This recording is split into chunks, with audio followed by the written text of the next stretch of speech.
ஆலயத்தின் ஒழுங்குமுறைகள். அல்லேலூயா.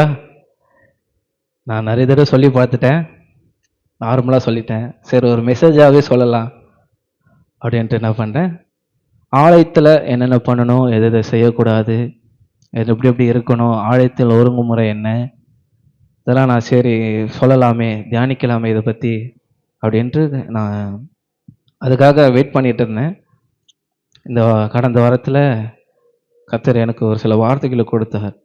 ஆலயத்தின் ஒழுங்குமுறைனா, வேதத்தின்படி தேவனுடைய ஆலயம் வந்து பரிசுத்தமான இடம். வேதத்தின்படி தேவனுடைய ஆலயம் வந்து பரிசுத்தமான இடம். ஆகவே அங்கே நம்ம நடக்கிற அனைத்தும், அதாவது திருசபையில் ஆலயத்தில் நடக்கிற அனைத்தும் ஒழுங்காகவும் மரியாதையுடனும் தேவனுக்கு மகிமை அளிக்கத்தக்கதாகவும் இருக்கணும். என்ன பண்ணணும்? எப்படி இருக்கணுமா? தேவனுடைய ஆலயம் வந்து பரிசுத்தமான இடம். அல்லேலூயா. தேவனுடைய ஆலயம் வந்து பரிசுத்தமான, அங்க நடக்கிற எல்லாமே வந்து எப்படி இருக்கணுமா? ஒழுங்காகவும் மரியாதையுடனும் தேவனுக்கு மகிமை அளிக்கதாகவும் இருக்க வேண்டும். எப்படி இருக்கணுமா? மரியாதையா இருக்கணுமா? தேவ மகிமை இருக்கணுமா? தேவனுடைய ஆலயத்தில் நாம் செய்ய வேண்டிய கடமைகள் என்னென்ன? முதலாவது, நாம் தேவனுடைய ஆலயத்தில் பரிசுத்தத்தோடு மதிக்க வேண்டும். தேவனுடைய ஆலயத்தை பரிசுத்தமாக மதிக்க வேண்டும். பிரசங்கி 5:1 வாசி பார்த்தீங்கன்னா, பிரசங்கி 5:1, நீங்கள் தேவாலயத்துக்கு போகும்போது உங்கள் நடக்கையை காத்துக்கொள். மூடர் பலியிடுவதை போல பலியிடுவதை பார்க்கிலும் செவி கொடுக்க சேர்வதே நலம். தாங்கள் செய்கிற தீமை என்று அறியாதிருக்கிறார்கள். தேவனுடைய ஆலயத்துக்கு போகும்போது நம்ம எப்படி இருக்கணுமா? நம்முடைய நடைகளை காத்து கொள்ள வேண்டுமா? தேவனுடைய ஆலயத்துக்கு போகும்போது நம்ம நடைகளை, நம்ம கால்களை நம்ம காத்து கொள்ள வேண்டும். ஆலயத்துக்குள்ள பயபக்தியுடன் மரியாதையுடன் நுழைய வேண்டுமா? என்ன பண்ணணுமா? ஆலயத்துக்குள்ள வரும்பொழுது பயபக்தியுடன் மரியாதையுடன் நுழைய வேண்டும். நம்ம ஆலயத்துக்குள்ள வரும்போது நம்ம ஒரு பயம், ஒரு தேவ பக்தி நமக்கு இருக்கணும். வீட்டுக்கு ஒரு சில வீட்டுக்கு போவோம், ஏதோ கடமைக்கு போவோம், நம்ம ஆலயத்துக்கு அப்படி நம்ம வரவே கூடாது. இன்றைய காலகட்டத்தில் பல ஆலயத்துக்கு வராங்க, ஆனால் அவர்கள் அனைவரும் தேவ பயத்துடனே வராங்களா என்று நம்மளுக்கு ஒரு கேள்வி இருக்கு. இப்போ ஆலயத்துக்கு நான் உங்களை கேட்குறேன், ஆலயத்துக்கு வரீங்க, உங்களுக்கு ஒரு தேவ பக்தி இருக்குதா? தேவ பயத்துடன் வரீங்களா? தேவ பயத்துடன் வந்தால் நம்ம என்ன செய்யணும்? எல்லா காரியங்களிலும் நம்ம என்ன பண்ணணும்? பரிசுத்தமாக இருக்கணும். ஆலயத்துக்குள்ளே வந்துட்டாலே போதும், நம்ம என்ன பண்ணணும்? பரிசுத்தமாக இருக்கணும், அந்த ஒழுங்கோடு இருக்கணும், தேவனுக்கு ஏற்ற மரியாதை செலுத்தணும். அந்த ஒழுங்கு ஒரு சில காரியங்களை நம்ம என்ன பண்ணணும்? செய்யணும். ஆலயம் என்பது ஒரு கட்டிடம் மாத்திரமல்ல, தேவனுடைய மக்கள் கூடுகிற பரிசுத்த இடம், தேவனுடைய சந்ததியை அனுபவிக்கும் இடம், ஆவிக்குரிய பயிற்சி அல்லது ஆவிக்குரிய வாழ்க்கையை பெற்றுக்கொள்ளக்கூட இடம். நம்ம ஆலயம் என்ன பண்ணுறது? அந்த ஆலயம் வந்து ஒரு கட்டிடம் மாத்திரமல்ல, சொல்றாங்க பாருங்க, தேவனுடைய மக்கள் கூடுகிற பரிசுத்தமான இடம். என்னது? தேவனுடைய மக்கள் கூடுகிற பரிசுத்தமான இடம், தேவனுடைய சந்ததியை அனுபவிக்கும் இடம். என்ன பண்ண இந்த இடத்துல தான் தேவனோட ஆராதிக்க முடியும், தேவனோட சந்ததியை அனுபவிக்க முடியும். என்ன பண்ண முடியும்? ஆலயத்தில் நம்ம என்ன பண்ணணுமா? தேவனோட மக்களோட பரிசுத்தத்தோடு நம்ம ஆராதிக்கணும். அவர் சந்ததிக்கு வரும்போது நம்ம என்ன பண்ணணும்? அவருடைய சந்ததியை அனுபவிக்கிற இடமா இருக்கணும். அது மட்டுமல்ல, இந்த ஆலயம் வந்து ஒரு பயிற்சி அளிக்கிற இடம். எப்படிப்பட்ட பயிற்சி? ஒரு ஆவிக்குரிய பயிற்சி, ஒரு ஆவிக்குரிய பயிற்சி அளிக்கும் இடமா இருக்கு. இது கால்களை நடையில் பற்றி இந்த இந்த சொல்றதுல நீ தேவல ஆடி திரும்ப போகும் நடைகளை காத்துக்கொள், அது வந்து உங்க நடைகளை, உங்க கால்களை மட்டும் சொல்லல. அதன் பொருள் என்ன தெரியுமா? மனதின் ஆயத்தப்படுத்துதல். அந்த நடை நடந்து அந்த கால்களை நடைகளை கட்டுகளை மாத்திரம் இல்ல, அது என்ன சொல்லுது, அதன் பொருள் என்ன தெரியுமா? மனதை ஆயத்தப்படுத்துவது. முதலாவது மனதை ஆயத்தப்படுத்துவது. நம்ம ஆயத்துக்கு வரும்போது என்ன பண்ணணும்னா மனதை ஆயத்தப்படுத்தணுமா. அப்புறம் இருதயத்தை சுத்தப்படுத்தணும். ஆயத்துக்கு வரும்பொழுது என்ன பண்ணணும்? இருதயத்தை சுத்தப்படணும். தேவன சந்ததியை மதித்து வருவது. தேவன சந்ததியை மதித்து வருவது. அதன் பொருள் அதுதான். நம்ம நடைகளை, நம்ம கால்களை, அது நம்ம காலை பற்றி சொல்லுது இல்லை, நம்ம மனதை பற்றி சொல்லுது, நம்ம இருதயத்தை பற்றி சொல்லுது. நம்ம மனதை ஆயத்தப்படுத்தணும், நம்ம இருதயத்தை சுத்தப்படுத்தணும். தேவன சந்ததியை மதிச்சு வரணுமா. என்ன பண்ணணுமா? நம்ம ஆலயத்துக்கு வரும்போது மதிச்சு வரணும். ஆலயத்துக்கு வர்றதுக்கு முன்னாடி நம்ம என்ன பண்ணணும்? ஆலயத்துக்கு வர்றதுக்கு முன்னாடி நம்ம என்ன பண்ணணும்? ஜெபிக்கிறவன் குடும்பத்தோடு சேர்ந்து வேதத்தை வாசிக்கணும்.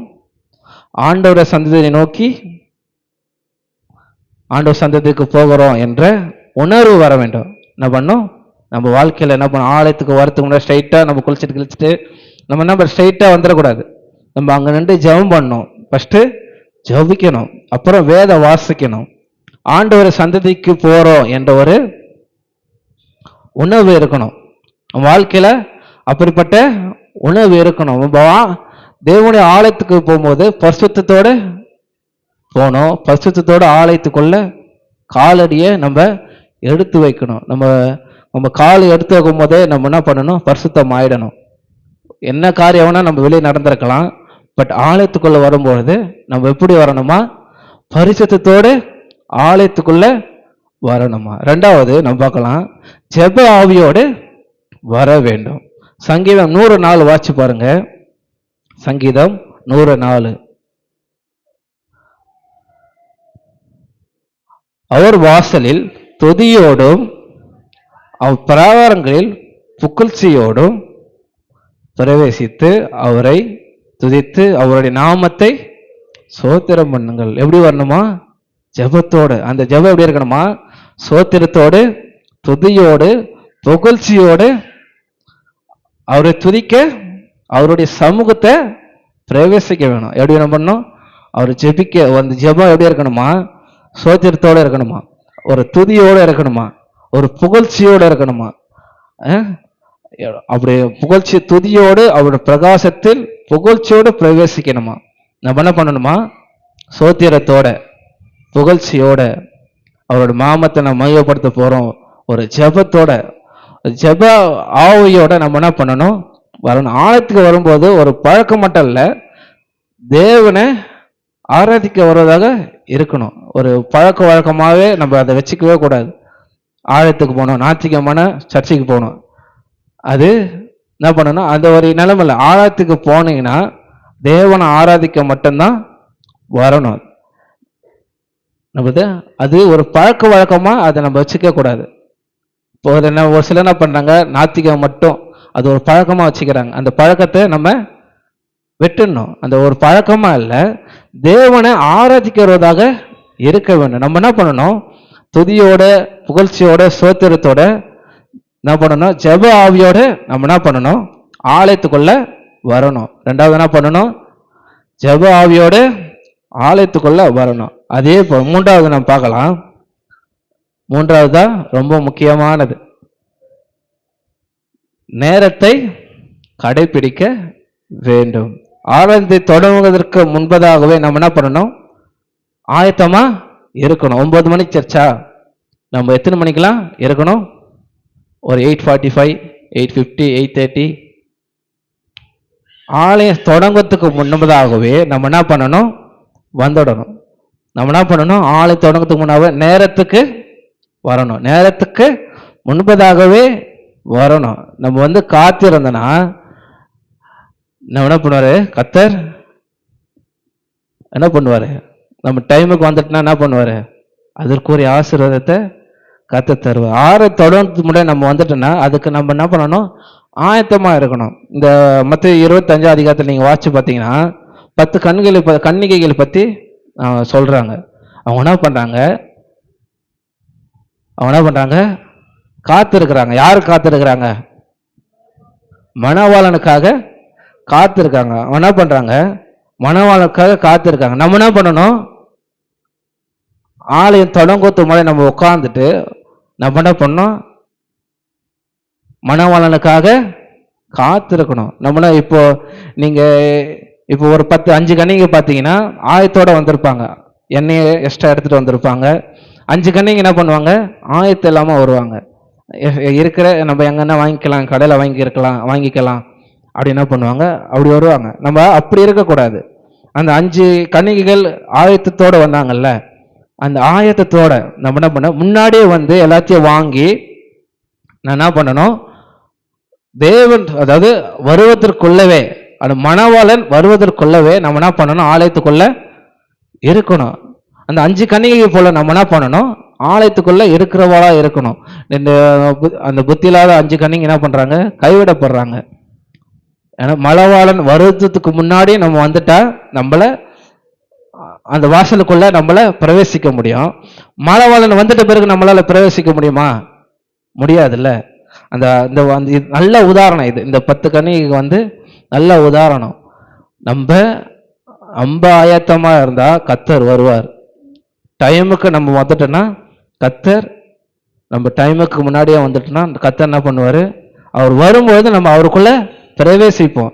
நம்ம அவர் வந்துட்ட பிறகு நம்ம வந்தோன்னா நம்ம வாசப்படி பூட்டப்பட்டு இருக்குமா? நம்ம எதனா தட்டுனாலும் திறக்கப்படாது. நம்ம என்ன பண்ணணும்? இந்த புத்தியுள்ள கன்னிகை போல நம்ம என்ன பண்ணணும்? இருக்கணும். புத்தியில்லாத கன்னிகை போல நம்ம இருக்கவே கூடாது. ஆலயத்துக்கு நம்ம என்ன பண்ணணும்? நேரத்தோடு வரணும். நேரத்துக்கு முன்பதாகவே வரணும். ஏன்னா நீங்க தேவனுக்கு காத்திருக்கணும். தேவன் உங்களுக்காக காத்திருக்க மாட்டார். இப்போ வருகையின் காலம் வருதுன்னு வச்சுங்களேன். வருகையின் காலம் வருது, நீங்க ஆயத்தமா இருக்கீங்க. நீங்க ஒரு 8:45 வந்துட்டீங்க. 9 மணி ஆயிடுச்சு. 9 மணி ஆயிடுச்சு. கர்த்தர் வந்துட்டாரு. வந்தவங்க எல்லாரையும் 9 மணிக்கு கூட்டிட்டு போயிட்டாருன்னா 9:05 வந்தவங்க எல்லாம் யாருங்க? 9:01 வந்தவங்க யாரு? கைவிடப்பட்டவங்க. நம்ம வாழ்க்கை கைவிடப்பட்ட வாழ்க்கையா இருக்கக்கூடாது. நம்ம வாழ்க்கை கைவிடப்பட்ட வாழ்க்கையா இருக்கக்கூடாது. நம்ம கரெக்டா 9 மணியா, அந்த 9 மணினா 9 மணிக்குள்ள நம்ம எப்படியாவது போயிடணும். நம்ம ஒரு வீட்டில் ஒரு ஃபங்க்ஷன் நடந்தாலோ, நம்ம சொந்தக்காரங்களுக்கு எதாவது ஃபங்க்ஷன் நடந்தாலும் நம்ம என்ன பண்ணிடுறோம் தெரியுமா? கரெக்ட் டைமுக்கு போயிடுறோம். நம்ம வீட்டில் ஒரு நம்ம ஒரு எங்கள் வீட்டில், எங்கள் அப்பா வீட்டில் எனக்கு ஒரு ஃபங்க்ஷன் இருக்கு, இந்த டைமுக்கு நம்ம போனோம். இல்லைன்னா அவங்க கார் எடுத்துன்னு போயிடுவாங்க. எனக்காக அவங்க காத்திருக்க மாட்டாங்க. அது அவங்களுக்கு தெரியும். ஏன்னா ரொம்ப நேரம் ஆச்சுன்னா அவங்க திட்டுவாங்க. நம்ம என்ன பண்றோம்? டைமுக்கு ஓடி போய் அவங்க வர்றதுக்கு முன்னாடி நம்ம காத்திருக்கிறோம். ஆனா தேவன ஆலயத்தில் நம்ம எப்படி இருக்கிறோமா? என்ன பண்றோம்? 9 மணி சர்ச்சுனா 9 மணிக்கு வரத்தே இல்லை. என்ன பண்றோம்? 9 மணி சர்ச்சுக்கு 9 மணிக்கு வரத்தே இல்லை. 9 மணிக்குள்ள எல்லாரும் வரணும். தேவன ஆலயத்துக்கு முன்பதாக வந்து எப்படி இருக்கணுமா? ஜெபத்துடன் ஆயத்தத்துடன் நம்ம என்ன பண்ணணும்? இருக்கணும். நம்ம என்ன பண்ணணும்? ஜெபத்தோடவும் இருக்கணும், ஆயத்தமாகவும் இருக்கணும். மணவாளன் வராரு, நம்மளை என்னோட இருக்க போறாரு, என்னோட சஞ்சரிக்க போறாரு, அவர் ஆசீர்வாதத்தை தர போறாரு. நம்ம என்ன பண்ணணும்? ஜெபத்தோட ஆசீர்வாதத்தோடு இருந்தோன்னா கர்த்தர் நமக்கு அதுக்கேற்ற ஆசீர்வாதத்தை தருவார், நம்ம கூட்டிட்டு போவார். ஆனா கைவிடப்பட்டவங்களா இருந்தீங்கன்னா, அது நான் எதுவும் சொல்ல விருப்பப்படலை. ஏன்னா நம்ம வாழ்க்கை கைவிடப்பட்ட வாழ்க்கையா இருக்கக்கூடாது. ஆண்டவர் 9 மணிக்குன்னா 9 மணிக்கு டான் வந்துருவாரு. 9 மணிக்குள்ள அவர் வந்துருவார். யார் யார் வரீங்க, யார் யார் வரல, யார் யார் எத்தனை மணிக்கு வரீங்கன்னு கர்த்தர் பார்ப்பாரு. நம்ம 9 மணிக்கு அவர் வந்து நான் 9 மணிக்கு உங்களை கூட்டிட்டு போறேன்னா கூட்டிட்டு போயிடுவாரு. மீது 9:01, 9:02, 9:05 வரவங்க, 9 மணிக்கு வரவங்க கைவிடப்பட்டு தான் போவீங்க. நம்ம வாழ்க்கை அப்படி இருக்கக்கூடாது. நம்ம முன்பதாகவே ஆலயத்துக்கு வந்து நம்ம என்ன பண்ணணும்? ஜெபத்துடன் ஆயத்தத்துடன் இருக்க வேண்டும். அடுத்தபடியாக 4வதா எப்படி இருக்கணுமா? ஆலயத்துல அமைதியும் ஒழுங்காயும் இருக்க வேண்டும். எப்படி இருக்கணுமா? அமைதியும் காக்கணுமா, ஒழுக்கத்தையும் காக்கணும். ஆயத்தை எல்லாம் ஒழுக்கமா இருக்க வேண்டும். 1 கொரிந்தியர் 14:40 வாசி பார்த்தீங்களா, சகலமும் நல் ஒழுக்கமாயும் கரமுமாயும் செய்யப்பட கடவுது. எல்லாம் என்ன பண்ணணுமா? ஒழுங்காகவும் இருக்கணுமா, கரகமாகவும் செய்யப்படணுமா. நம்ம என்ன பண்றோம்? ஆலயத்துல அமைதியா இருக்கிறோமா, ஒழுக்கா இருக்கிறோமா? நம்மளே கேட்டுப்போம். நம்ம என்ன பண்றோம்? ஆலயத்துல அமைதியாகவும் இருக்கிறது இல்லை, ஒழுங்காகவும் இருக்கிறது இல்லை. ஆலயத்தில் நம்ம எப்படி இருக்கணுமா? கொரிந்தியர்ல சொன்ன மாதிரி சகலமும் நல் ஒழுக்கமாயும் கரகமுமாயும் செய்யப்பட கடவுது. எப்படி போட்டது? செய்யணும் சொல்லல, செய்யப்பட கடவுது. நம்ம என்ன பண்ணணுமா? சபையில என்ன பண்ணணும்? தேவையற்ற பேச்சுகளை கவன சிறதல என்ன பண்ணணும்? தவிர்க்கணுமா. நம்ம என்ன பண்ணணும்? சபையில தேவையற்ற பேச்சுகள், கவன சிதறல் இவைகளை என்ன பண்ணுமா? தவிர்க்க வேணும். அப்படி தவிர்க்கிறவங்கள நம்ம இருக்கணும். நம்ம என்ன பண்ணுவோம்? தேவையில்லாம சீண்டி பக்கத்துல பேசுவோம். எதனா நடந்துச்சுன்னா நம்ம கூப்பிட்டு காமிப்போம். நான் என்ன பண்ணுவோம்? கூப்பிட்டு காமிப்போம். ஜெபம் பண்ணும்போது கண்ணை மூட மாட்டோம். பக்கத்துல என்ன நடக்குது, எதை நடக்குது, அவங்க என்ன இது பண்ணுவாங்க, எதனா பண்ணுவாங்க, அவங்கள பத்தி என்ன பேசலாம், அதெல்லாம் இருக்கக்கூடாது. கொரிந்திய சபையில நிலைமையை பார்த்தீங்கன்னா, கொரிந்திய சபை அனைவரும் என்ன பண்றாங்க? கொரிந்திய சபையார் என்ன பண்றாங்க தெரியுமா? அனைவரும் ஒரே நேரத்துல பேசுறாங்க. அதனால என்ன படுது? ஆலயத்துல குழப்பம் ஏற்படுது. அதனாலதான் பவுல் சொல்றாரு அந்த சபைக்கு, நீங்க என்ன பண்ணணும்? உங்க சபைக்கு ஒழுங்கு வேண்டும். என்ன பண்றாரு? கொரிந்திய சபைக்கு பவுல் என்ன பண்றாரு? உங்க சபைக்கு ஒழுங்கு வேண்டும் என்று கொரிந்திய சபைக்கு பவுல் சொல்றாரு. உங்க சபையில ஒழுங்கு இல்ல, என்ன பண்ற? அனைவரும் ஒரே நேரத்துல பேசுறாங்க, ஆலயத்துக்குள்ள குழப்பம் ஏற்படுது. இப்படிப்பட்ட நிலைமை நம்ம சபையில இருக்கவே கூடாது. அதே போலதான் நம்ம ஆலயத்துல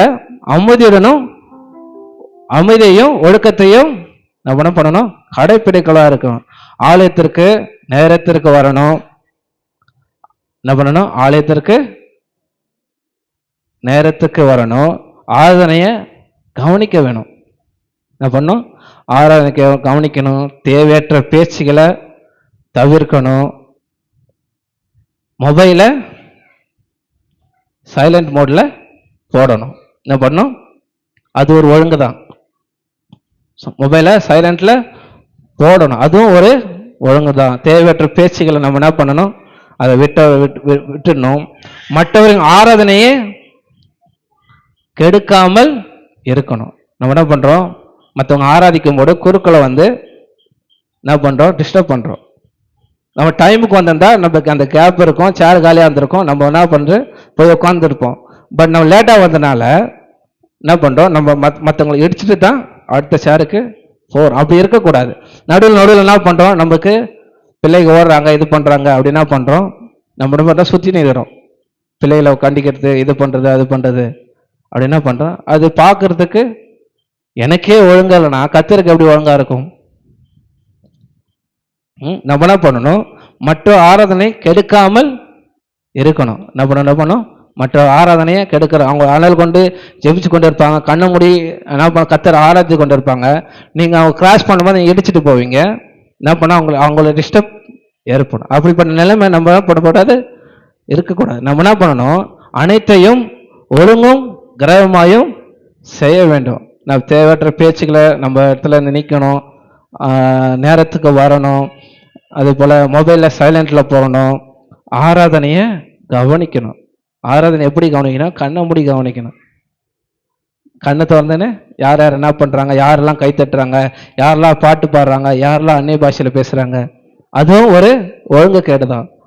நம்ம கர்த்தரை ரொம்ப ஆராதிக்க வந்திருக்கோம், நாமும் தேவன் மட்டும்தான். அந்த ஒழுக்கம் நமக்கு தேவை. நம்ம கண்ணை திறந்து பார்த்துட்டுனா, இப்போ அவங்க செபிக்கிறாங்க, அவங்கள நம்ம கண்ணை திறந்து பார்த்தோன்னா நல்லா இருக்குமா? இப்போ நான் மெசேஜ் கொடுக்குறேன், நான் உன்னை பார்த்துட்டு இருந்தால் நல்லா இருக்குமா? நல்லா இருக்காது, நல்லா இருக்காதுல்ல. அதுதான் நமக்கே அது நல்லா இருக்காது போது தேவனுக்கு நல்லா இருக்குமா? நம்ம ஜெபிக்கும் போது ஆராதிக்கும் பொழுது நம்ம என்ன பண்ணணும்?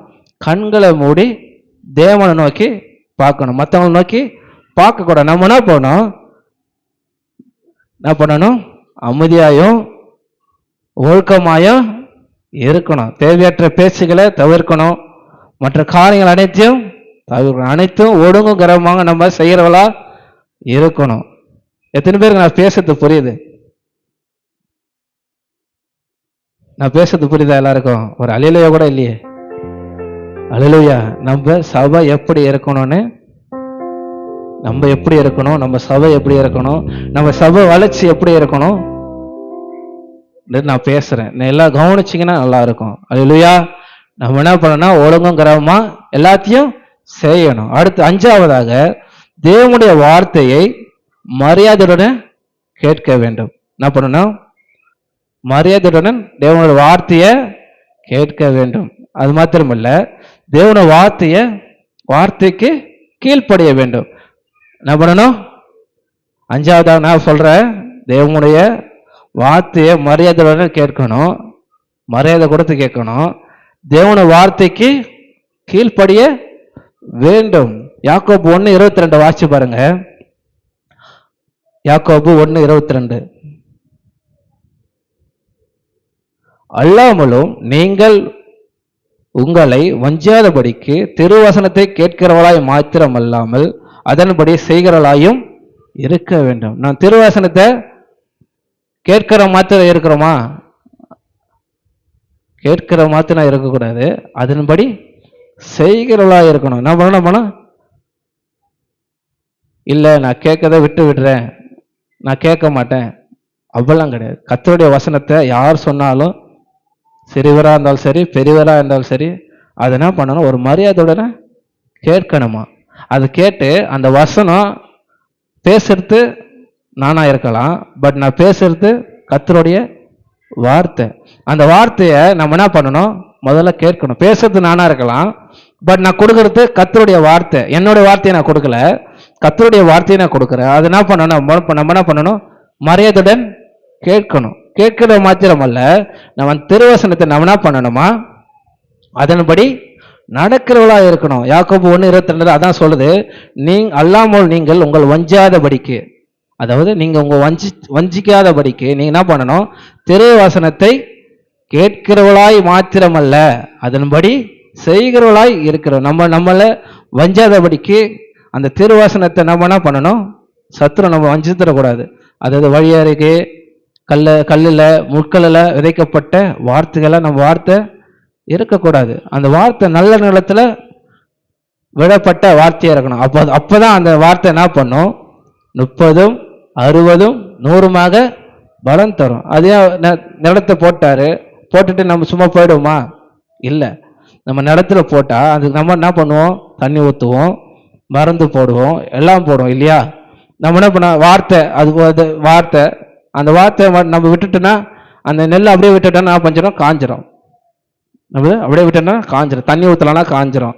எல்லாமே ஊற்றிட்டா நம்ம என்ன பண்ணோம்? அது என்ன பண்ணும்? காஞ்சிரும். அது வார்த்தை. அந்த வார்த்தையை விட்டுட்டா அந்த வார்த்தை அப்படியே போயிடும். நம்ம அந்த வார்த்தையை விட்டுறவங்களாம் மாத்திரம் இல்லை, அதன்படி செய்கிறவளாய் நம்ம இருக்கணும். அல்லேலூயா. அல்லேலூயா. கர்த்தருடைய வாசனத்தை நம்ம கேட்கிற மாத்திரமல்ல, அதன்படி செய்கிறவளாய் நம்ம இருக்கணும். அடுத்தது 6வதாக பரிசுத்தமான நடத்தை. பரிசுத்தமான நடத்தை அல்லது பரிசுத்தமான வாழ்க்கை வாழ வேண்டும். எப்படி வாழணுமா? பரிசுத்தமான நடத்தை இல்லைன்னா பரிசுத்தமான வாழ்க்கை வாழ வேண்டும். 1 பேதுரு 1:15-16. 1 பேதுரு 1:15-16. உங்களை அழைத்தவர் பரிசுத்தராய் இருக்கிறது போல நீங்களும் உங்கள் நடக்கை எல்லாவற்றிலையும் பரிசுத்தமாய் இருங்கள். வசனம்னா தெளிவா சொல்லுது. ஏன்னா உங்கள் அழைத்தவர் பரிசுத்தராய் இருக்கிறது போல. உங்க அழைச்சவர் பரிசுத்தரா இல்லையா? அப்பா பரிசுத்தர், பிள்ளைகள் எப்படி இருக்கணும்? பரிசுத்தரா இருக்கணும். சிங்கத்துக்கு பிறக்கிறது சிங்கம் தான், கழுதைக்கு பிறக்கிறது கழுதை தான், புலிக்கு பிறக்கிறது புனித தான். பரிசுத்தவானுக்கு பிறக்கிறது எது? கர்த்தர் பரிசுத்தர். அவருக்கு பிறக்கிற பிள்ளைகள் நாம் யார்? பரிசுத்தர். நம்ம எப்படி இருக்கணும்? அவரை போல பரிசுத்தம் உள்ளவர்களாய் நாம் என்ன பண்ணோம்? கர்த்தர் சொல்ல தெளிவா சொல்ல, நான் பரிசுத்தர் ஆகையால் நீங்களும் பரிசுத்தராயிருங்கள் எழுதியிருக்கிறதே. என்ன பண்றாரு? எழுதியிருக்கிறேன். நான் தேவனா நம்ம விருப்பம் எப்படி இருக்கணுமா? நம்ம அவருடைய விருப்பம், கர்த்தருடைய விருப்பம் நம்ம பரிசுத்தவானா இருக்கணும்ன்று கர்த்தருடைய விருப்பம். என் வேதம் தெளிவா சொல்லுது 1 பேதுருல, நான் பரிசுத்தர் ஆகையால் நீங்களும் பரிசுத்தமாயிருங்கள். தேவனும் பரிசுத்தமாய் இந்த உலகத்துல மனிதனாக வந்து எப்படியெல்லாம் வாழணும்ன்றதை நம்மளுக்கு கற்றுக் கொடுத்துட்டு போயிட்டார். அவரு கற்றுக் கொடுக்கறதுக்கு தான் நம்மளுக்கு வந்தாரு, நம்மளை ரட்சிக்க முடியுதான் அவர் வந்தாரு. நமக்கு எல்லாத்தையும் ஒரு மனிதனா நம்ம எப்படி இருக்கணும்ன்றத கர்த்தர் அந்த ஊழியம் செஞ்ச நாட்களில் எல்லாத்தையும் சொல்லிட்டும் போயிட்டார், நம்மளுக்கு காமிச்சிட்டும் போயிட்டார். நம்ம என்ன பண்ணணும்? அவரை போல நம்ம என்ன பண்ணணும்? பரிசுத்தவானா இருக்கணும். நம்ம பரிசுத்த வாழ்க்கை வாழ்களா எடுக்கணும். எப்படி? ஒரு உடையில, பேச்சில, நடத்தை அனைத்திலும் கிறிஸ்துவ சாட்சியாக இருக்க வேண்டும். கிறிஸ்துவின் எப்படி இருக்கணும்? நம்ம பேசும்போதும் சரி, நம்ம உடையிலையும் சரி, நம்ம நடத்திலும் சரி, நம்ம என்ன பண்ணணும்? கிறிஸ்துவின் சாட்சியை வெளிப்படுத்தணும். நம்ம பேசும்போது எப்படி பேசுறோம்? கரெக்டா பேசுறோமா? பரிசுத்தமா பேசுறோமா? நம்ம வார்த்தை எப்படி இருக்கு? பரிசுத்தமா இருக்கா? நம்ம உடை எப்படி இருக்கு? பரிசுத்தமா இருக்கா? நம்ம நடத்தை எப்படி இருக்கு? எல்லாம் பரிசுத்தமா இருக்கா? நம்ம பேசும்போதும் சரி, நம்ம நடக்கும் போதும் சரி, நம்ம உடை உடுத்தும் போதும் சரி, நம்ம என்ன பண்ணுவோம்? கிறிஸ்துவின் சாட்சியாக இருக்கணும். எப்படி என்ன பண்ணுவோம்? எல்லா விஷயத்திலையும் நம்ம என்ன பண்ணணும்? கிறிஸ்துவின் சாட்சியாக இருக்க மாட்டோம். கிறிஸ்துவ மட்டும் நம்ம வெளிப்படுத்துறவங்களா இருக்கணும். நம்ம பார்க்கும்போது இவர் கிறிஸ்டின், கர்த்தர் இவருக்குள்ள இருக்கிறாரு, கர்த்தர் இவர் நடத்துறாரு. என்னை பார்த்தா யார் என்ன சொல்லுவாங்க? அருமைநாதன் பையன். என்னை பார்த்து என்ன சொல்லுவாங்க? எல்லாம் தெரிஞ்சவங்க என்ன சொல்லுவாங்க? அருமைநாதன் அவர் பையன் சொல்லுவாங்களா? எனக்கு தெரிஞ்சதுனால சொல்றாங்க. ஆனா எனக்குள்ள தேவனை பார்த்தாங்கன்னா அவங்க என்ன சொல்லுவாங்க? இவன் தேவனுடைய பிள்ளை. அருமைநாதன் பிள்ளையா இருந்தாலும் இவனுக்கு கர்த்தருக்குள்ள இருக்கிறான், கர்த்தர் இவனை வழி நடத்துறாரு, கர்த்தர் இவனுக்குள்ள இருக்கிறாரு, கர்த்தர் இவன் வெளிப்படுத்துறான். நம்மனா வாழ்க்கைய எப்படி இருக்கணுமா? கர்த்தரை கிறிஸ்துவை வெளிப்படுத்துற வாழ்க்கையா நம்ம வாழ்க்கை இருக்கணும். என்ன பண்ணணும்? அப்படி இருக்கும். மற்றவருக்கு இடையூறு இல்லாத விதத்தில் நடந்து கொள்ளணுமா? என்ன பண்ணுமா? மற்றவர்களுக்கு இடையூறு இல்லாத விதத்தில் நடந்து. தேவன் நம்முடைய விருப்பம் என்ன தெரியுமா? தேவன் வார்த்தை, நடத்தை, இருதயத்தை பரிசுத்தமாக்குற இவற்றில தான் கர்த்தர் பரிசுத்தத்தை பார்க்கிறாரு. உங்க உடையில பார்க்கிறாரு, உங்க வார்த்தையில பார்க்கிறாரு, உங்க நடக்கையில பார்க்கிறாரு, உங்க இருதயத்தையே பார்க்கிறார். அதில் இருக்கும் பரிசுத்தத்தை பார்க்கிறாரு. என்ன பண்றாரு? மேலாட்டமும் பார்க்கிறாரு, உள்ளேயும் பார்க்கிறாரு. உங்க உடைய பார்க்கிறாரு, உங்க பேசுற வார்த்தையை பார்க்கிறாரு, உங்க நடத்தையை பார்க்கிறாரு, உங்க இருதயத்தை பார்க்கிறார், அதில் இருக்கும் பரிசுத்தையும் பார்க்கிறார். நம்ம இருதயம் எப்படி இருக்கணுமா? பரிசுத்தமா இருக்கணும். ஏன்னா அவர் பரிசுத்த. நான் என்ன பண்ணணும்? ஆலயத்துல மட்டும் பரிசுத்தமா இருக்கக்கூடாது. நம்ம என்ன பண்ணணும்? வெளியிலையும் நம்ம என்ன பண்ணணும்? பரிசுத்தமா இருக்கணும். நம்ம இங்க இருக்கிறோம், வந்து ஜெபிக்கிறோம், ஆராதிக்கிறோம், தேவன் வார்த்தையை கேட்கிறோம், இங்க மட்டும் நம்ம அந்த பரிசுத்தத்தை வெளிப்படுத்தவா மாத்திர இருக்கக்கூடாது. நம்ம கேட்டை தாண்டி போயிட்டாலும் நம்ம வார்த்தையில, நம்ம நடக்கையில, நம்ம உடையில, எல்லா விஷயத்திலும் என்ன பண்ணணும்? பரிசுத்த உள்ளவர்களாய் நம்ம இருக்க வேண்டும். அல்லேலூயா.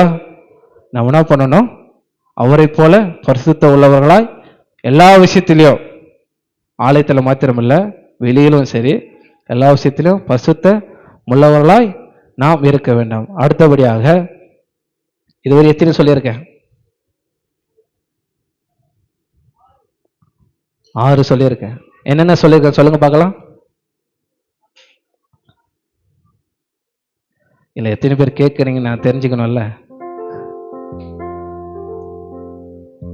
தேவனை ஆலயத்தை பரிசுத்தமாகவும் மதிக்க வேண்டும். அப்புறம் ஜெப ஆவியோடு வர வேண்டும்.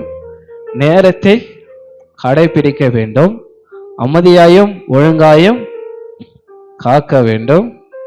அப்புறம் தேவனுடைய வார்த்தை மரியாதையுடன் கேட்க வேண்டும். அவர் வார்த்தைக்கு கீழ்ப்படிய வேண்டும். அடுத்தது, இதுதான் ரொம்ப முக்கியம்.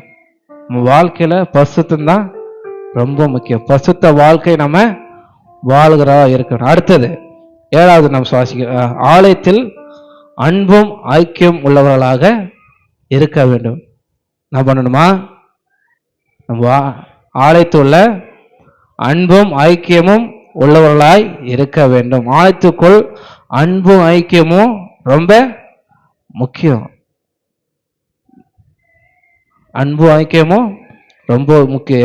எபிரேயர் 10:24-25 வாசிச்சு பார்த்தீங்கன்னா, எபிரேயர் 10:24-25.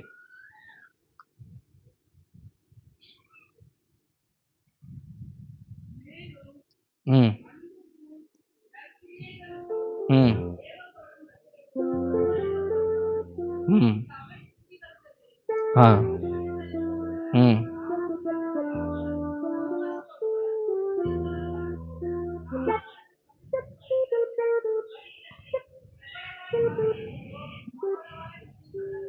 நான் சொல்லணுமா? புத்தி சொல்ல. மேலும் அன்புக்கும் நற்கிரைகளும் நாம் ஏற்படும்படி ஒருவர் கவனித்து, இந்த வசனம் என்ன சொல்லுது?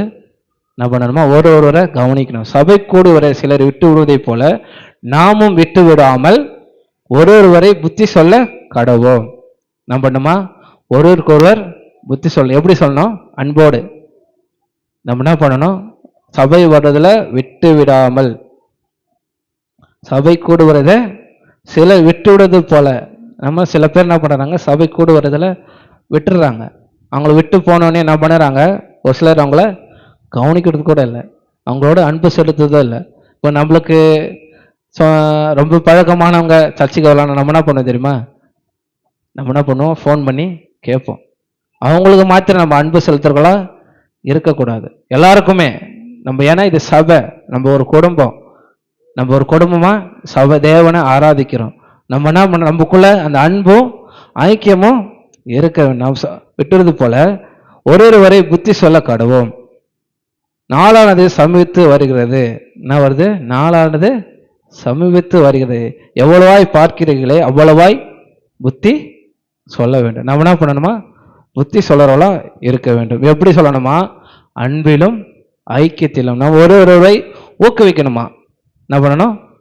அன்பிலும் ஐக்கியத்தில் நம்ம என்ன பண்ணணும்? ஒருவரை ஊக்குவிக்க வேண்டும். விசுவாசிகள் ஒன்று கூடி ஒருவரை உற்சாகப்படுத்த வேண்டும். என்ன பண்ணணும்? ஃபர்ஸ்ட் என்ன பண்ணணும்? ஒருவரை ஊக்கப்படுத்தணும். நம்ம பண்றது நம்ம ஊக்கப்படுத்ததே இல்லை. நம்ம என்ன பண்ணணும்? நம்ம கூட இருக்கிறவங்க, நம்ம பக்கத்தில் உட்காந்துக்கிறவங்க, நம்ம திருசபை மக்கள் எல்லாரையும் என்ன பண்ணணும்? ஊக்குவிக்கணுமா? விசுவாசிகள் ஒன்று கூடி என்ன பண்ணணும்? ஒருவருக்கு ஒருவர் உற்சாகப்படுத்த வேண்டும். அதே போல சண்டை, பிரிவினை, பொறாமை, என்ன? சண்டை, பிரிவு, பொறாமையை விட வேண்டும். அதாவது என்ன பண்ணணும்? அன்பும் ஐக்கியமும் தேவைன்னா நம்ம என்ன பண்ணணுமா? சண்டை, பிரிவினை, பொறாமை இதெல்லாம் விட்டு நம்மளை விட்டுற வேணும். என்ன பண்ணணும்? நம்மளை விட்டுடணும். அதெல்லாம் என்ன பண்ணணும்? சண்டை போடக்கூடாது. சண்டை, பொறாமை, பிரிவினை எதுவுமே இருக்கக்கூடாது. அப்படி இருந்தாதான் நமக்கு அன்பும் ஐக்கியமும் நமக்குள்ள இருக்கும். நம்ம அன்பும் ஐக்கியமும் நமக்குள்ள இருந்தாதான் மற்றவங்களை உற்சாகப்படுத்த முடியும்.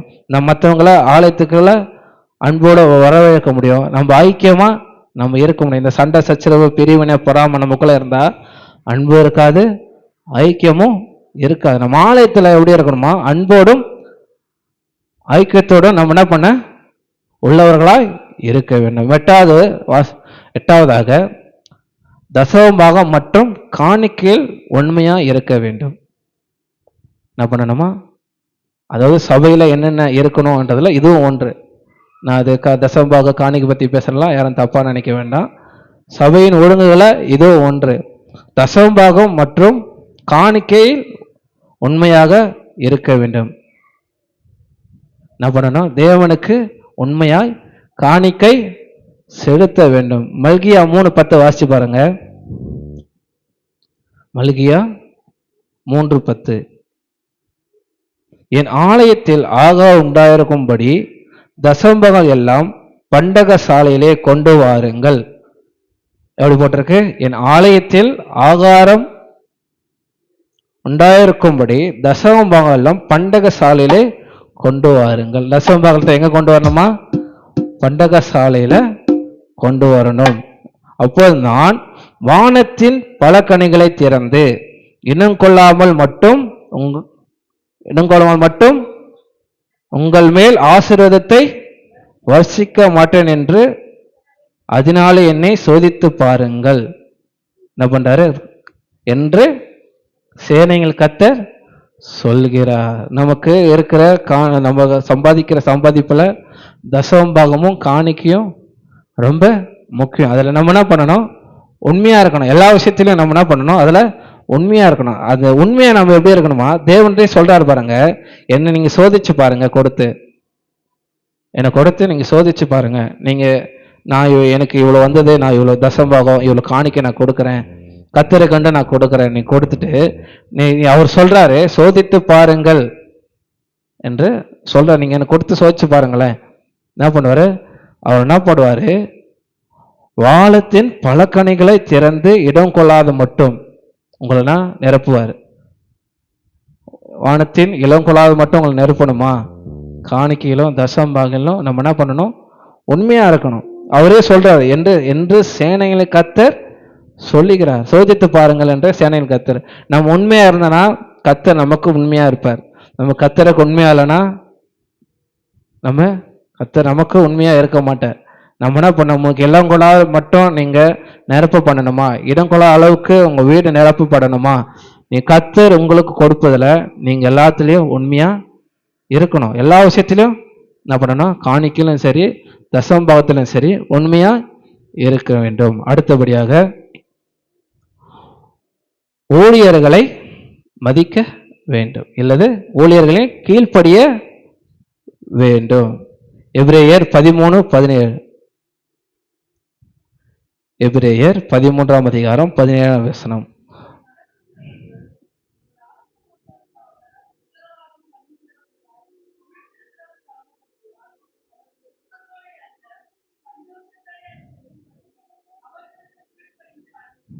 அவருக்கு கீழ்ப்படிந்த அடங்குங்கள். நம்ம உங்கள் நடத்துகிறவர்கள் அப்படின்னா யாரு?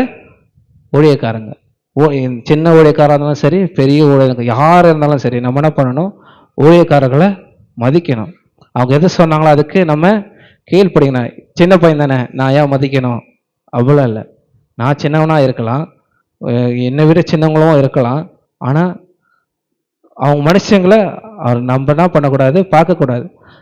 அவரு அந்த இடத்துல இருக்கிற பொசிஷன், ஊழியக்காரன்ற ஒரு இடத்துல இருக்கிற பொசிஷனை நம்ம பார்க்கணும். ஊழியக்காரர் யாரு? கர்த்தருடைய பிள்ளை. தேவனிடத்திலிருந்து வார்த்தையை பெற்று அதை மற்றவர்களுக்கு விவரித்து சொல்லுகிறவன் தான் ஊழியக்காரர். நம்ம என்ன பண்ணணும்? ஊழியக்காரர்களுக்கு கீழ்ப்படிய வேண்டும். நம்ம என்ன பண்ணணும்? ஊழியர்களை மதிக்கணும், ஊழியக்காரங்களை கீழ்ப்படியணும். நம்ம என்ன பண்ணக்கூடாது? ஊழியக்காரங்களுக்கு இது சொல்லிட்டாரா, அதெல்லாம் நான் கேட்க மாட்டேன், அப்படிலாம் கிடையாது. எல்லா விஷயத்திலும் என்ன பண்ணணும்? ஊழியக்காரர்களுக்கு கீழ்ப்படிக்கணும். இந்த டைமுக்கு வாங்க அப்படின்னா இந்த டைமுக்கு 9 மணிக்கு வாங்கினா 9 மணிக்கு வந்துடணும். செவ்வாய்க்கிழமை புதன்கிழமை பிரேயருக்கு வாங்கினா வந்துடணும். வெள்ளிக்கிழமை உபவாச ஜெபருக்கு வாங்கினா வரணும். அதனால சபையோட இதெல்லாம் சபையோட ஒழுங்குல வருது. நம்ம என்ன பண்றோம்? ஞாயிற்றுக்கிழமை தவிர வேற எதுக்கும் நான் வரமாட்டேன் அப்படின்னு ஒரு முடிவே எடுத்து வச்சிருக்கோம். நம்ம வீட்டில் தான் இருப்போம், சும்மா தான் இருப்போம். ஆனா ஞாயிற்றுக்கிழமை மட்டும் போதும் அப்படி என்ன பண்றோம்? நம்ம என்ன மனநிலை அப்படி வந்து நம்ம ஊழியக்காரர் ஒருத்தர் சொல்றாருன்னா அதுக்கு நம்ம என்ன பண்ணணும்? கீழ்ப்படியணும். இந்த நாளில் நீ வா, இந்த ப்ராக்டிஸ் இருக்கு, நீ வந்து இதை பாடு. 9 மணினா 9 மணிக்கு ஸ்டார்ட் பண்ணிடணும். என்ன பண்ணோம்? 9 மணிக்கு ஸ்டார்ட் பண்ணிடணும். யாருக்கிட்டையும் பேசவே கூடாது. 9லேருந்து 9:30னா 9 மணிக்குன்னு வந்து என்ன பண்ணணும்? ஸ்டார்ட் பண்ணிடணும். யாருக்கு இவங்க கூப்பிட்றாங்க அவங்க கூப்பிட்றாங்களா? இல்லை. 9 மணிக்கு ஸ்டார்ட் பண்ணலேருந்து 9:30 மணினா 9 மணிக்கு ஸ்டார்ட் பண்ணி 9:30 மணிக்கு முடிக்கணும். ஒரு ஊழியக்காரர் சொல்றாருன்னா அது கீழ்ப்படியணும். வெள்ளிக்கிழமை 11 மணிக்கு உபவாச ஜெபம்னா 11 மணிக்குனா வரணும். நீங்க என்ன சொல்றது, நானா கேட்கறதுலாம் இல்லை. இதெல்லாம் சபையில் நம்ம ஞாயிற்றுக்கிழமையோட ஆசீர்வாதம் மட்டும் போதுமா? ஞாயிற்றுக்கிழமை ஆசீர்வாதம் மட்டும் போதுமா? இந்த 2 மணி நேரம் 2.5 மணி நேரம் நம்ம உட்காரோம், இந்த ஆசீர்வாதம் போதுமா இந்த வாரத்துக்கு? அனுதினமும் நம்ம என்ன பண்ணோம்? ஜெபிக்கிறவங்களா இருக்கணும். நம்ம என்ன பண்றோம்? நம்ம வீட்டில் பிரேயர் வச்சா மட்டும்தான் வரும். நம்ம வீட்டில் பிரேயர் வச்சாதான் மற்றவங்கள கூப்பிடுறோம். மற்றவங்க வீட்டில் ஜெபம் வச்சா இவங்க வீட்டுக்கு நான் ஏன் வரணும்? அப்படிலாம் கிடையாது. அவன் மாமா வீட்டுக்கு வரேன், அத்தை வீட்டுக்கு வரேன், யார் வீட்டில் ஜெபம் வச்சாலும் வரணும். இந்த இடத்துல இருந்து ஊழியக்காரா இந்த வாலிபு கூட இருக்குன்னா வாலிபு கூட இருக்கு, சிறுவர் ஊழியர் இருக்குன்னா சிறுவர் ஊழியர் இருக்கு. புதன்கிழமை பிரேயர் இருக்கா, புதன்கிழமை பிரேயருக்கு வான்னு சொன்னா புதன்கிழமை பிரேயருக்கு வரணும். வெள்ளிக்கிழமை பிரேயர் இருக்கு, பிரேயருக்கு வாங்கன்னா மற்ற நாளெல்லாம் விட்டுட்டு ஞாயிற்றுக்கிழமை மட்டும் என் தேவனே என் தேவனேன்னு கூப்பிட்டீங்கன்னா நான் உங்களை அறியேன் என்று சொல்லிட்டு போயிடுவாரு. ஞாயிற்றுக்கிழமை மட்டும் நம்ம என்ன பண்றோம்? இது ஆராதனை ஒழுங்கா இல்லை. நம்ம என்ன பண்ணோம்? எல்லா நாளையும் கூப்பிடுறாரா? எதுக்கு கூப்பிடுறாரு? அவருடைய ஆசீர்வாதத்துக்கு கூப்பிடுறாரா? இல்லை. இந்த குடும்பத்துக்கு நம்ம ஜெபிக்க போறோம், அந்த குடும்பம் ஆசீர்வாதமா இருக்கணும், அந்த குடும்பத்துக்கு நம்ம ஜெபிக்க போறோம். அந்த குடும்பத்தின் மூலம் நம்மளுக்கும் அந்த குடும்பத்திற்கும் நம்மளுக்கும் கர்த்தர் என்ன வார்த்தை கொடுக்குறாரு என்ன நம்ம என்ன பண்றோம்? அதை விட்டுறோம். வெள்ளிக்கிழமை நான் சும்மா தான் இருக்கிறோம், ஆனா வெள்ளிக்கிழமை ஊழியத்துக்கு வரமாட்டோம். இங்க நின்று ஒரு ஊழியக்காரர் ஒரு விஷயத்த சொல்றாருன்னா அந்த விஷயத்துக்கு மதிக்கணும், அதுக்கு கீழ்ப்படியணும். ஞாயிற்றுக்கிழமை மட்டும் தேவன் இருந்தா போதுமா? மற்ற நாளா தேவன் வேண்டாமா? உங்களுக்கு ஒரு ஊழியக்காரர் ஒரு விஷயத்த சொல்றாருன்னா அந்த விஷயத்த கேட்கிறவர்களா இருக்கணும், அதுபடி கீழ்ப்படிகளா இருக்கணும். ஒரு இந்த திருவசனத்தை கேளு அதன்படி நடன்னு சொல்றாருன்னா அதன்படி நடக்கணும். அதை விட்டுறாத, அதுக்கு பிடிச்சிக்கோ, எல்லா டைம்லையும் பிடிச்சிக்கோ, எல்லா ஜெபத்திலும் ஜெபி, எல்லா விஷயத்திலையும் நீ உண்மையா இரு, உத்தமமா இருன்னு சொன்னா உண்மையா உத்தமா இருக்கணும். அது ஊழியக்காரருக்காக சொல்லலை, உங்களுக்காக உங்க ஆசீர்வாதத்துக்காக தான் சொல்றாங்க. நீங்க அவருக்கு கீழ்ப்படிஞ்சீங்கன்னா கர்த்தர் உங்களை உயர்த்துவார். நீங்க அவருக்கு கீழ்ப்படிங்கன்னா அந்த உயர்வை நீங்க காணவே மாட்டீங்க. ஊழியக்காரருக்குடைய கனத்தையும் ஊழியக்காரருக்குடைய கீழ்ப்படிதலையும் நம்ம விட்டுறக்கூடாது. நம்ம உணரணும், உங்கள் நடக்கைகளை உங்கள் ஆத்மாவுக்காக உத்தரவாத பண்ணியவர்களுக்கு விழித்திருக்கிறவர்களாகபடியால் அவர்கள் துக்கத்தோடு அல்ல சந்தோஷத்தோடு அதை செய்யும்படி. எப்படி?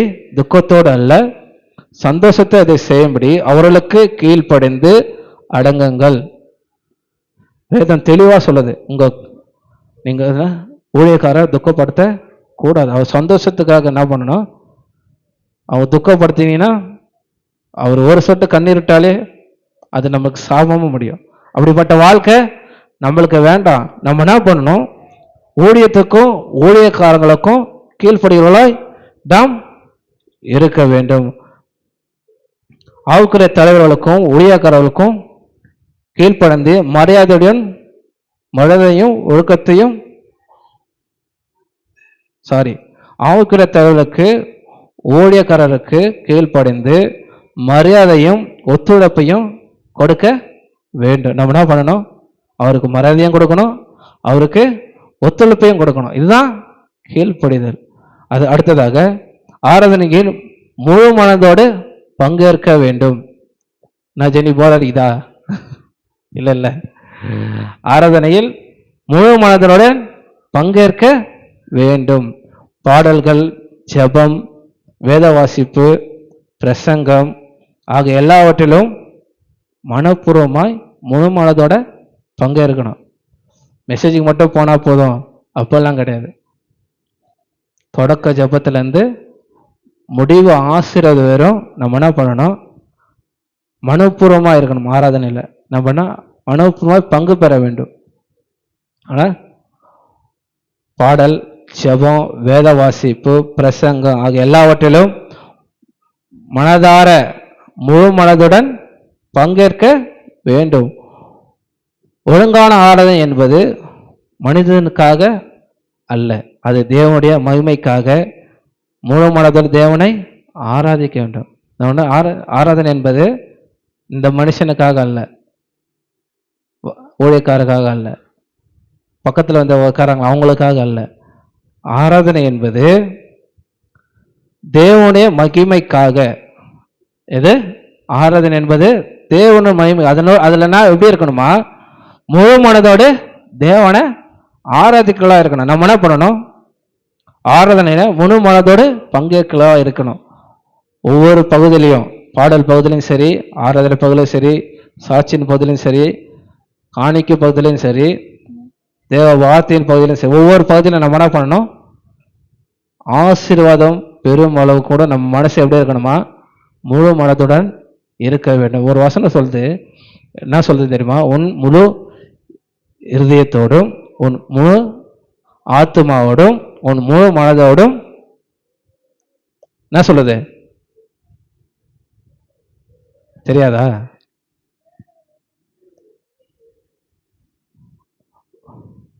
உன் முழு இருதயத்தோடு, உன் முழு ஆத்மாவோடு, உன் முழு மனதோடு, தெரியாதா? வசனம் என்ன?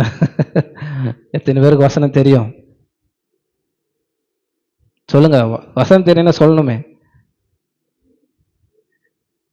ஆராதிக்க வேண்டுமா? தொழுது கொள்ள வேண்டுமா? ஆராதிக்க வேண்டுமா? தொழுது கொள்ள வேண்டுமா? எப்படி நம்ம ஆராதிக்கணுமா? எப்படி நம்ம தொழுது கொள்ளணுமா? முழு இருதயத்தோடு, முழு ஆத்மாவோடு, முழு மனதோடு நம்ம என்ன பண்ணணும்? கர்த்தரை தொழுது கொள்ள வேண்டும். என்ன பண்ணோம்? கர்த்தர் அப்படி நம்ம இல்லைன்னு வச்சுக்க, முழு ஆத்மாவும் இல்லை, சரீரம் மட்டும்தான் இங்கே இருக்குது, நம்ம என்ன ஃபுல்லாக வேற எங்கன்னா இருந்துச்சுன்னா, அப்படி நம்ம ஆராதிச்சுன்னா அந்த ஆராதனைக்கு ஒரு எதுவும் இருக்காது, ஒரு பிரயோஜனமும் இல்லை. நம்ம என்ன பண்ணணும்? முழு இருதயத்தோடும், முழு ஆத்மாவோடும், முழு மனதோடு நம்ம என்ன பண்ணணும்? ஆராதனையில பங்கு பெற வேணும். என்ன பண்ணும்? ஆராதனையில் அப்படி பங்கு பெற்றாதான் அதை கேட்ட ஆசீர்வாதம் நம்மளுக்கு தெரியும். பாடல் மேலும் சரி, ஆவியான இறங்குவாரு, அபிஷேக மத்தியிலும் சரி ஆவியான இறங்குவாரு, கர்த்தருடைய வார்த்தை கொடுக்கும் போதும் சரி என்ன பண்ணுவாரு? உங்களோடு பேசுவாரு. நீ என்ன பண்ணணும்? முழு மனசோட என்ன பண்ணணும்? ஆராதிக்கணும். தேவன் நம்ம இடத்துல எதிர்பார்ப்பது எது? தேவ பயம், ஒழுக்கம், பரிசுத்தம், அன்பு, கீழ்ப்படிதல், இவைகள் தான். என்ன பண்றாரு? தேவன் நம்ம இடத்துல எதிர்பார்ப்பது எது? தேவன் நம்முடைய எதிர்பார்ப்பது தேவ பயம், ஒழுங்கு, பரிசுத்தம், அன்பு, கீழ்ப்படிதல், இவைகள் தான் இது தேவன் நம்மிடத்திலிருந்து எதிர்பார்ப்பது. அப்போதுதான் நம்ம ஆலயத்துல குடும்பம் என்ன பண்ணும்? குடும்பம் நம்ம என்ன பண்ணணும்? இவெல்லாம் நம்ம இருந்துச்சுன்னா நமக்கு எப்படி இருக்கும்?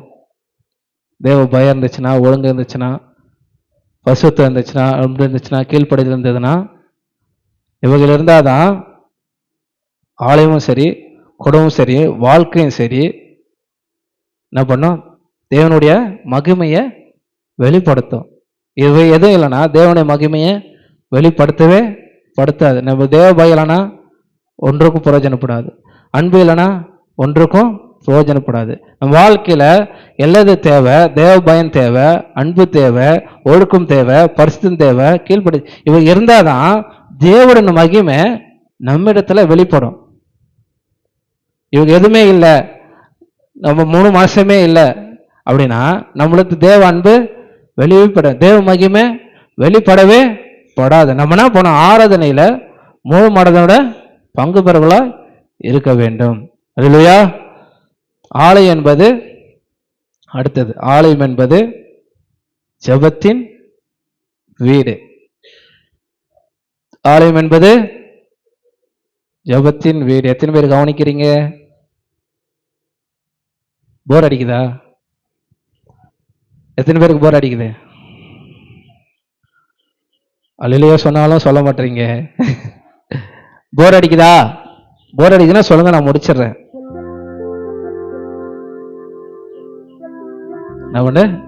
ஆலயம் என்பது ஜெபத்தின் வீடு. ஏசாயா 56:7. ஏசாயா 56:7. என்னுடைய வீடு சகல ஜனங்களுக்கும் ஜெப வீடு எனப்படும். என்ன பண்ணும்? என்னுடைய வீடு சகல ஜனங்களுக்கும், எல்லா ஜனங்களுக்கும் ஜெப வீடு. மத்திய 21:13 வாசிடும், என்னுடைய வீடு ஜெப வீடு எனப்படும் என்று எழுதியிருக்கிறது, நீங்கள் அதை கல்லர் குகையில் குகையாக்கிறீர்கள் என்றார். மத்திய 21:13 வாசிங்கன்னா இயேசு 56:7 இது என்னுடைய வீடு, சகல ஜனங்களுக்கும் ஜெப வீடுன்னு போட்டிருக்கு. மத்திய 21:13 போட்டிருக்கு, என்னுடைய வீடு ஜெப வீடு எனப்படும் என்று எழுதியிருக்கிறது, நீங்களும் அதை கல்லர் குகை ஆக்கிறீர்கள் என்றார். இது எங்க சொல்றது? இயேசு என்ன பண்றாரு, ஆலயத்துக்கு வரும்பொழுது அங்க என்ன பண்றாங்க, அதை ஜெப வீடு ஆக்கல, வெளியே என்ன பண்றாங்க, ஃபுல்லா ஆலயத்துல என்ன பண்றாங்க, ஆடு மாடுகளை விற்கிறாங்க, பொருட்களை விற்கிறாங்க, எல்லாத்தையும் விற்கிறாங்க, எது எதெல்லாம் வைக்கக்கூடாதோ அதெல்லாம் ஆலயத்துல விற்கிறாங்க. அது இயேசு என்ன பண்றாரு, கோவப்பட்டு எல்லாத்தையும் என்ன பண்றாரு, வியாபாரம் செய்யறாங்க. என்ன பண்றாங்க, இயேசு கோவப்பட்டு என்ன பண்றாரு, எல்லாத்தையும் தள்ளி விட்டுட்டு இது என்னுடைய ஆலயம், இதை கல்லர் குகையாக்குறீங்களே அப்படின்னு கேட்கிறாரு. இதை கல்லர் குகையாக்குறீங்க, ஆலயத்தை நம்ம என்ன பண்ணணும், செபத்திற்கு மட்டும்தான் யூஸ் பண்ணணும், கல்லர் குகை போல யூஸ் பண்ணுங்க. ஆலயத்தில் நம்ம என்ன பண்ணணும், வியாபாரம் செய்கிற இடம் இல்லை, அரசியல் பேசும் இடம் அல்ல, இது ஜெபம் செய்கிற இடம். அரசியல் பேசுகிற இடம் இது இல்லை, வியாபாரம் செய்கிற இடம் இது இல்லை. நான் இது என்ன இடம், ஜெபம் செய்கிற இடம். இது என்னுடைய வீடு, இது என்னுடைய வீட்டில் என்ன பண்ணணும், என்னை நோக்கி அமர்ந்திருக்கணும், என்னை நோக்கி ஜெபிக்கணும், எனக்காக நான் இருக்கிறேங்க. இந்த இடத்த நீங்க என்ன பண்ணணும், பரிசுத்தமா வச்சிருக்கணும். என்ன பண்ணணும், பரிசுத்தமா வச்சிருக்க. கல்லர் குகையா மாற்றக்கூடாது, கல்லர் குகையா இது இல்லை, தேவனோட ஆலயம்.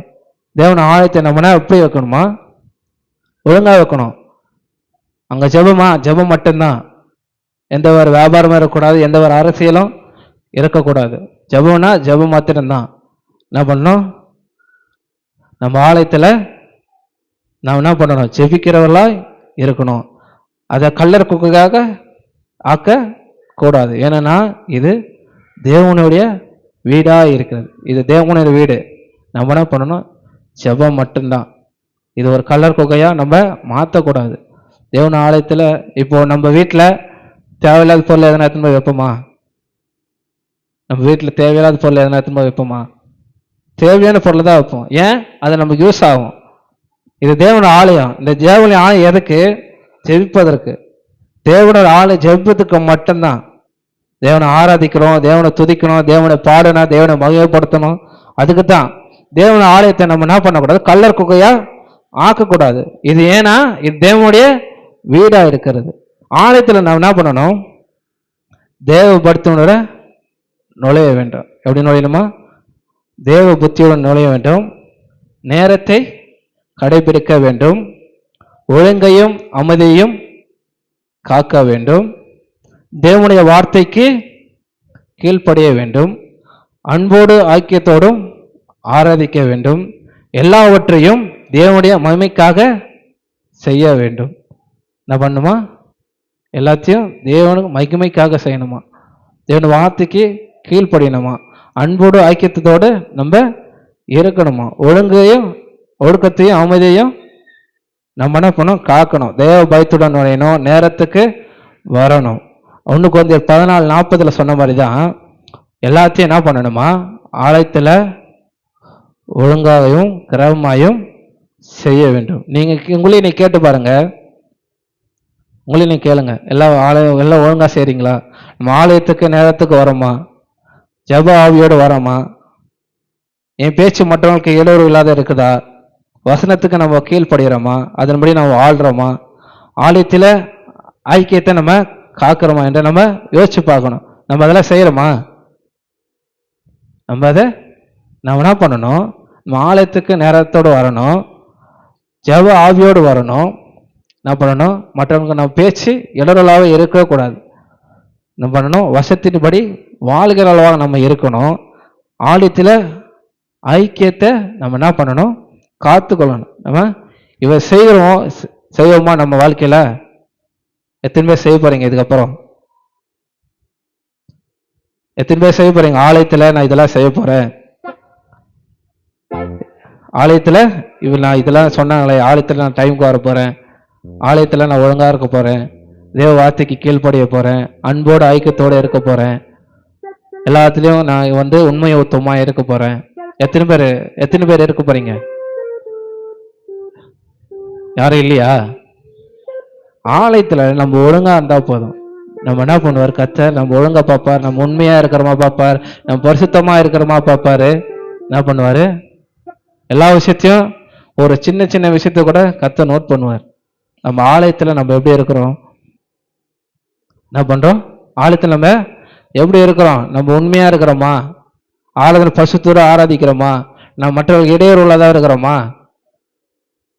நம்ம கேட்டு பாருங்க. நம்ம என்ன பண்ணோம், ஆலயம் இது பரிசுத்த இடம், அவர் தங்கும் இடம். அது என்ன பண்ணணும், நம்ம எல்லாத்துலேயும் சரி, எல்லா விஷயத்துலையும் சரி, ஆரம்ப ஜெபம் முதல் முடிவு ஜெபம் வரை எல்லாமே ஒழுங்கும் கிரமமாகவும் இருக்கணும். நம்ம என்ன பண்ணுறோம், ஒரு சில விஷயத்தில் அப்படி இருக்க மாட்டோம். இடையில ஏந்து ஓடுறோம், டைம் இடையில ஏந்து வெளியே போயிட்டு கடைக்கு போயிட்டு வரோம். ஒரு சிலர் சாப்பிட்டு கூட வராங்க. என்ன பண்ணுறாங்க, ஒரு சிலர் சாப்பிட்டு கூட வராங்க, எனக்கு தெரியும். ஒரு சிலர் என்ன பண்ண, காலைல ஒரு சிலர் என்ன சொல்கிறாங்க, காலைல போனதை சாப்பிடல அதனால கடைக்கு அனுப்புகிறேன்னு சொல்கிறாங்க. இதெல்லாம் ஒழுங்கு இல்லை. நம்ம வருமா, 9 மணிக்கு வரோமா, 11 மணி 11:30 சபை முடியும். அந்த டைமுக்கு நம்ம இப்போ ஆஃபீஸுக்கு போகிறோம்னா லேப்டாப் எடுத்துகிட்டு போவோம் இல்லையா? ஆஃபீஸ் லேப்டாப் வீட்டில் வச்சுட்டு போயிடுவோமா? இல்லை. ஆஃபீஸ்க்குரிய காரியத்தை ஆஃபீஸ்க்கு நம்ம எடுத்துகிட்டு போகிறோம், ஆலயத்துக்கு ஒரு காரியத்தை நம்ம என்ன பண்ணணும், ஆலயத்துக்கு எடுத்துகிட்டு வரணும். என்ன பண்ணுறோம், நம்ம இங்கேருந்து நம்ம ஈசிஆர் வரையும் இருக்கு நம்ம ஆஃபீஸ், ஆஃபீஸ் ஈசிஆர் வரையும் இருக்குன்னு வச்சுங்களேன். நீங்கள் என்ன பண்ணுறீங்க, இங்கேருந்து மறந்துட்டேன், இங்கேருந்து ஓடுவீங்களா ஈசிஆருக்கு? ஈசிஆர்லேருந்து வீட்டுக்கு வருவீங்களா? 9 மணிக்கு ஆஃபீஸு, 9 மணிக்கு பஞ்சு வைக்கணும். நீங்கள் ஈசிஆர் வரையும் போயிட்டீங்க, ஏதோ மறந்துட்டு 9 மணிக்கு பஞ்சு வச்சே ஆகணும். பஞ்சு வைக்கலாம், அந்த நாள் வேஸ்ட் ஆகிடும். நீங்கள் என்ன போய் 9 மணிக்கு பஞ்சு வைப்பீங்களா, இல்லை அந்த பொருள் எடுத்துன்னு போகிறதுக்கு நீங்கள் இங்கேருந்து 20 வருவீங்க? போய் பஞ்சு வைக்கணும் தானே பார்ப்பீங்க. எப்படியாவது நம்ம மேனேஜ் பண்ணிக்கலாம், அது பண்ணிக்கலாம். ஆழத்துக்கு வந்துட்டுனா திரும்பி நம்ம எங்கேயும் போகக்கூடாது. 9 மணியா பஞ்சு வைக்கணுமா, 9 மணிக்கு நம்ம பஞ்சு வச்சு தான் ஆகணும். ஆலயத்தில் எல்லா டைமுக்கு எல்லாத்தையும் நம்ம என்ன பண்ணணும், எல்லாத்தையும் கரெக்டாக செய்யணும். நம்ம என்னடா இது சொல்கிறாரு அப்படிலாம் இல்லை. ஆலயத்தில் ஒரு சில ஒழுங்குகள் இருக்கணும்னா அந்த சில ஒழுங்குகள் இருந்து தான் ஆகணும். ஆலயத்தில் நம்ம பரிசுத்தமாக இருக்கணுமா, பரிசுத்தமாக தான் இருக்கணும். ஆலயத்தில் நம்ம உண்மை உத்தமாக இருக்கணுமா, ஜெபத்தோடு வரணுமா, ஜெபத்தோடு தான் வரணும். நேரத்தோடு தான் வரணுமா, ஒழுங்காக இருக்கணுமா, ஒழுங்காக தான் இருக்கணும். நம்ம என்ன பண்ணணும், அவர் வார்த்தை கீழ்ப்படினோம், ஊழியக்காரர் கீழ்ப்படினோம், அவர் பரிசுத்தத்தில் நம்ம நடக்கணும். அப்படிதான் நம்ம இருக்கணும். நம்ம வாழ்க்கை என்ன பண்ணணும், அவருக்கு அர்ப்பணிச்சிடணும். நான் பண்ணுறோம், நம்ம என்ன பண்ணுறோம், 50-50 வாழ்க்கை வாழ்கிறோம். என்ன பண்ணுறோம், 50-50 வாழ்க்கை வாழ்கிறோம். 50% தேவனுக்கு, 50% உலகத்துக்கு. அப்படி இருக்காதீங்க. 100% நீங்கள் இருந்தீங்கன்னா தான் இந்த உலகத்தில் கர்த்தர் உங்களை உயர்த்துவார். 50% தான் ஒத்துவார். இந்த வாரத்தில் நீங்கள் எல்லா ஊழியத்திலும் பர்ஃபெக்டாக வந்துட்டீங்கன்னா, நான் சொல்கிறேன், ஞாயிறு ஆராதனைக்கு 9 மணிக்கு, செவ்வாய்க்கிழமை புதன்கிழமை பிரேயருக்கு நீங்கள் வந்துட்டீங்கன்னா, வெள்ளிக்கிழமை பிரேயருக்கு நீங்கள் வந்துட்டீங்கன்னா, மறுபடியும் அந்த பாடல் பயிற்சி நீங்கள் வந்துட்டீங்கன்னா, ஆராதனைக்கு ஒழுங்காக வந்துட்டீங்கன்னா, நான் சொல்கிறேன் நிச்சயம் கர்த்தர் உங்களை உயர்த்துவார். இங்கே நின்று நான் சொல்கிறேன், நான் பொய் சொல்லலை. எல்லா ஊழியத்திலையும் உண்மையும் உத்தமமாக இருந்தீங்கன்னா, கர்த்தருக்கு பயப்படுறவங்களாம் நீங்கள் இருந்தீங்கன்னா, ஆலயத்துக்கு நீங்கள் உண்மையாக இருந்தீங்கன்னா கர்த்தர் நிச்சயம் உயர்த்துவார். நான் பொய் சொல்லலை, நான் ஏதோ கடமைக்கு சொல்லலை. நான் இங்கே பலிபீடத்தில் நின்று சொல்கிறேன், நீங்கள் உண்மையாக இருந்தீங்கன்னா எல்லா விஷயத்திலும் கர்த்தர் உங்களை ஆசீர்வதிப்பார். எல்லா விஷயத்திலும் கர்த்தர் உங்களை, நம்ம என்ன பண்ணணும், எல்லா விஷயத்திலும் கர்த்தருடைய ஆலயத்தில் உண்மையாக இருக்கணும், ஒழுங்குகரமாக இருக்கணும். டைமுக்கு வரணுமா, டைமுக்கு வரணும். தூங்குறதுக்கு வரக்கூடாது, ஏந்து போகிறதுக்கு வரக்கூடாது. வருது 10 மணிக்கு வரீங்கன்னா நடுவில் ஏந்து போயிட்டு எதுக்கு வரீங்க, பாடலுக்கும் வரல, ஆராதனைக்கும் வரல, கர்த்தருடைய வார்த்தைக்கு மட்டும் வரீங்களா? அது மட்டும் ஆசீர்வாதத்தை தந்துருமா? எல்லாமே இருக்கணும். 100% தான், 100% தான். நான் போனணும், உண்மையா இருக்கணும் எல்லாத்துலயும் சரி. ஆலயத்துல என்ன பண்ணணும்? உண்மை உத்தமமா இருந்தீங்கன்னா தான் கர்த்தர் உங்களை ஆசீர்வதி. எல்லா ஊழியத்திலும் சரி, எல்லா பிரேயர்லையும் சரி நீங்க கலந்துக்குங்க. கர்த்தர் உங்களை ஆசீர்வதிப்பார். கர்த்தர் தாமே உங்கள் அனைவரையும் ஆசீர்வதிப்பாராக. ஆமென்.